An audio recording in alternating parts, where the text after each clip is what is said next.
Assalamualaikum warahmatullahi wabarakatuh. Baik anak-anak, di sini kita akan masuk ke pembelajaran kembali itu prakarya dan kewirausahaan itu pada pertemuan kelima ya. Di sini Ibu akan mengulangi sebelum kita melanjutkan untuk komentari selanjut atau kita akan ulangan hari ini. Baik, Ibu jelaskan kembali untuk pelajaran prakarya dan kewirausahaan di mana pada semester 1 ini kita itu akan membahas 4 macam, tapi Ibu pilih 2 ya. Sudah ada kerajinan, budidaya, rekayasa, dan pengolahan. Di sini kalian harus siapkan pena dan buku untuk catatan, dimana yang perlu itu harus dicatat. Jadi Ibu nggak perlu menulis lagi di sini, tapi kalian harus menyimak. Baik.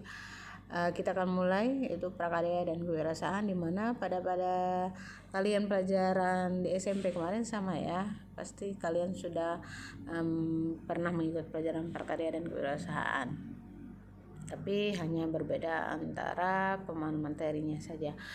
Di sini Ibu akan menjelaskan dulu prakarya dan kewirausahaan itu apa ya.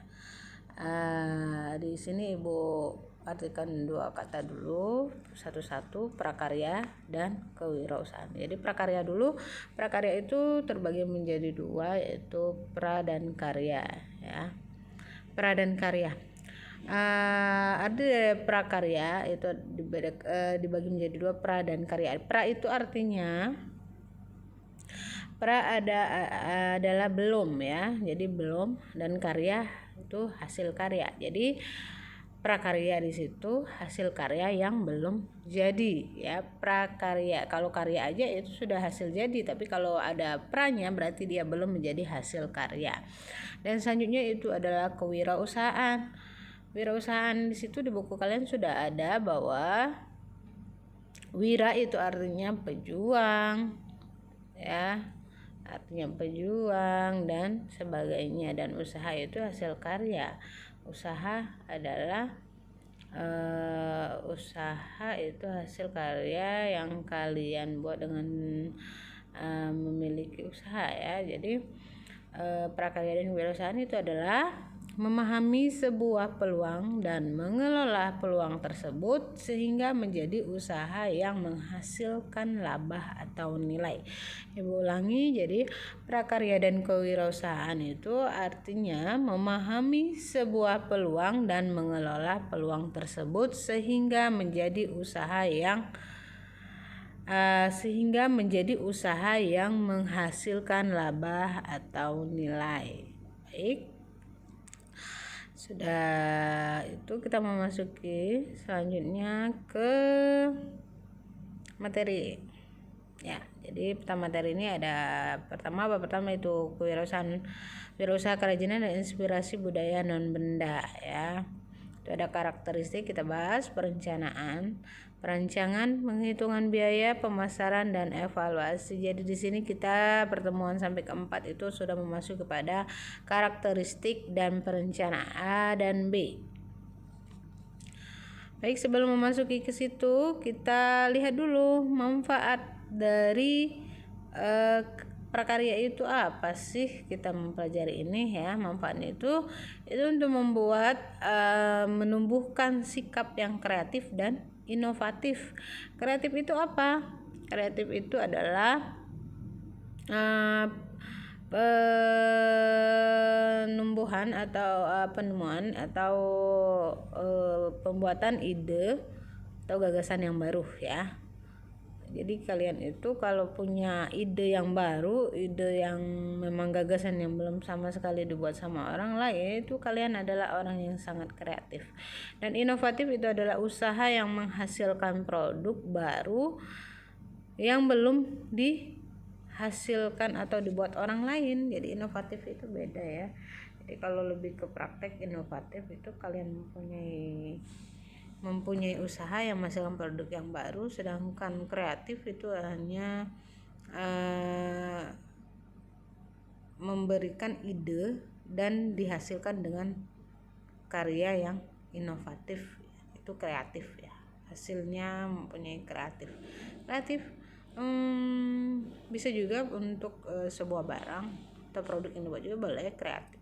Jadi tapi itu lebih kepada ide gagasan yang dibuat ya, tapi untuk hasilnya itu ke inovatif, itu produk ya, usaha yang menghasilkan produk baru yang belum dibuat oleh orang lain. Dimana inovatif itu menyimbangkan otak kanan dan otak kiri. Jadi otak kanan lebih ke sesuaian sesuatu seni, keindahan atau musik dan sebagainya, tapi kalau yang otak kiri itu lebih ke logis ya, lebih ke matematika, berpikir logis tuh. Jadi sudah kita memasuki karakteristik, kita memasuki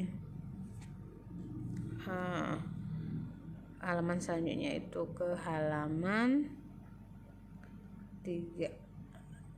Oke.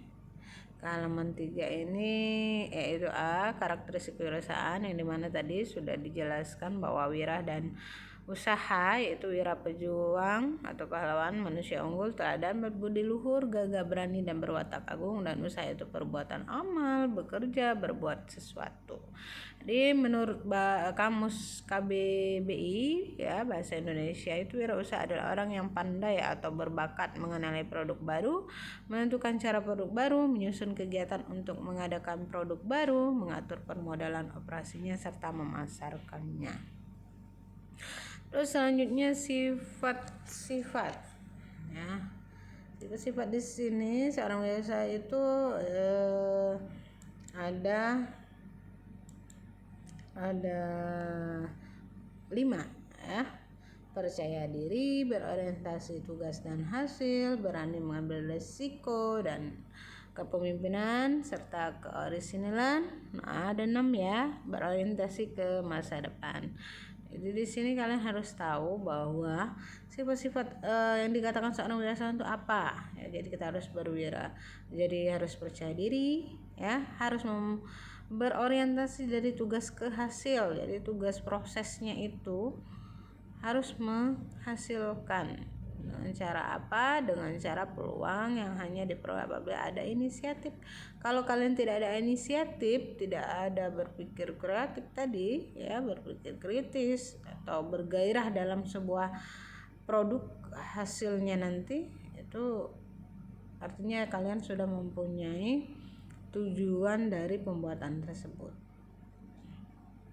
Berani mengambil resiko, di situ kalian harus menanggung resiko apapun nanti ke depan.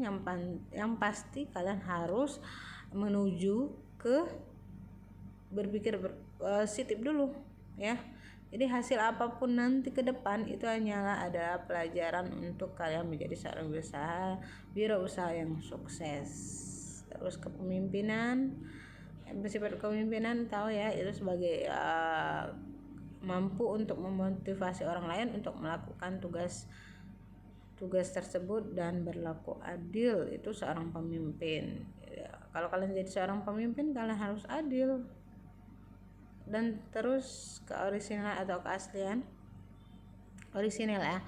Jadi seorang yang orisinil itu bahwa kalian harus mempunyai karya yang memang satu-satunya itu adalah hasil karya kalian sendiri. Itu keaslian, tidak mengambil atau menjiplak dari pekerjaan orang lain. Jadi kalian memang punya inisiatif sendiri untuk menghasilkan karya tersebut tanpa mencontek atau plagiat dari produk